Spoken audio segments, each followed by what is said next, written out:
Les propositions qui sont pour l'intérêt du peuple, c'est seulement de donner encore quelques semaines aux partis politiques de se mettre en règle.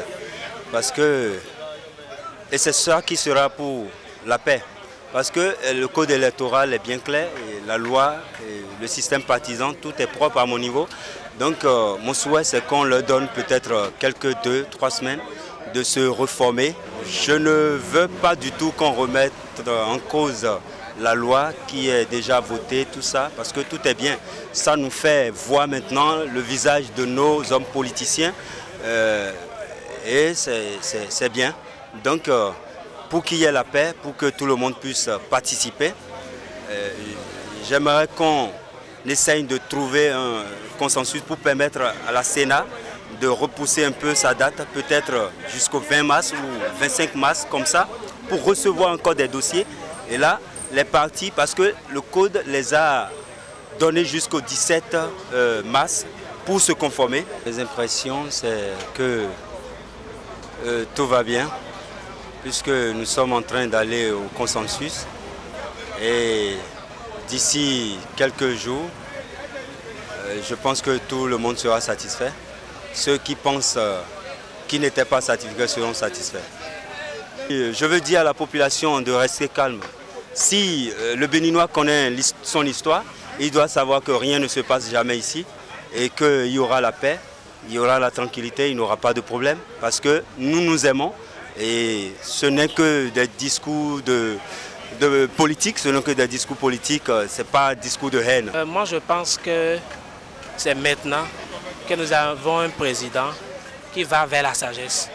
Parce que si vous avez suivi la rencontre d'hier, on a l'impression que c'est maintenant que le président de la République a compris qu'il ne faut pas jouer avec le pouvoir. Parce que ça a été tendu jusqu'à hier, avant qu'il ne comprenne qu'il faut dénouer la situation.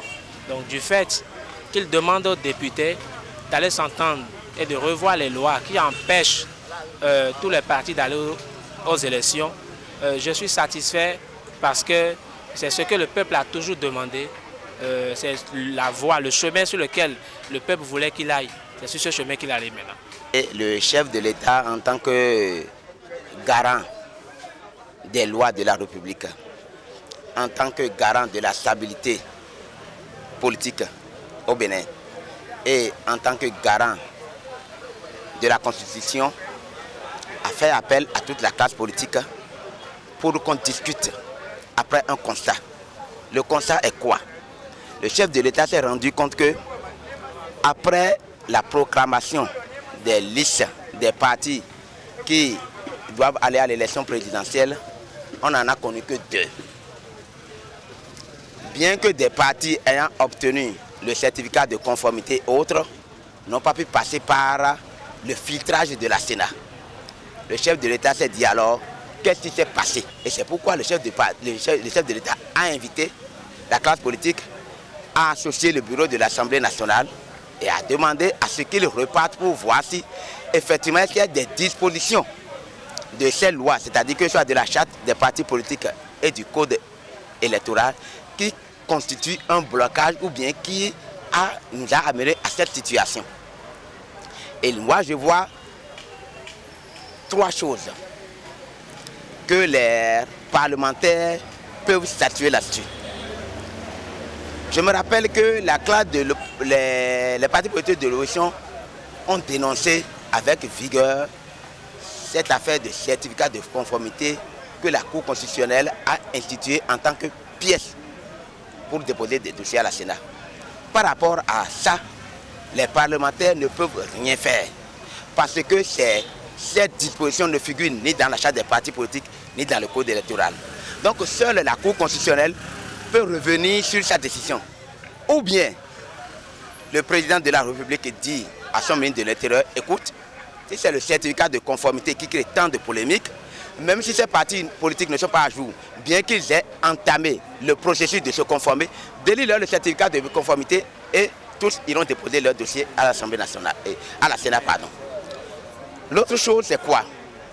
Les partis de l'opposition, je peux dire même tout tendance confondu, veulent avoir une interprétation correcte de l'article 242 du Code électoral. Ça a suscité remous. La Sénat est sortie pour faire passer un communiqué pour donner son interprétation à elle de l'article 242. Mais est-ce à dire que cette interprétation que la Sénat a, est-ce que c'est la même interprétation que la Cour constitutionnelle a? Parce que la Cour constitutionnelle, c'est elle qui est chargée des résultats définis, c'est elle qui est le juge du contentieux électoral. Alors, pour clore à tout ceci, les parlementaires peuvent revenir sur cet article 242 et expliciter correctement dans cet article comment est-ce qu'on va attribuer les sièges. Ainsi, que ce soit la Sénat, que ce soit la Cour constitutionnelle, tous vont se conformer à cette disposition de l'article 242. Je vais lancer un appel uniquement aux membres de l'opposition. Parce que j'ai constaté qu'ils n'étaient pas présents au moment de la rencontre avec le chef de l'État. Et je crois que c'est le moment plus ramé de montrer à ce peuple béninois qu'ils sont disposés au dialogue. Et donc, quand le président de l'Assemblée nationale ou bien quand la commission qui serait chargée de discuter de ces questions va leur adresser, comment on appelle-t-on, une lettre d'invitation, il faut qu'ils viennent pour exposer leur point de vue. Par rapport, comment on appelle-t-on, par rapport au parti de la mouvance, je leur demanderai d'écouter le camp d'en face et ensemble d'arriver à trouver une solution qui est meilleure pour les deux partis et pour le peuple béninois.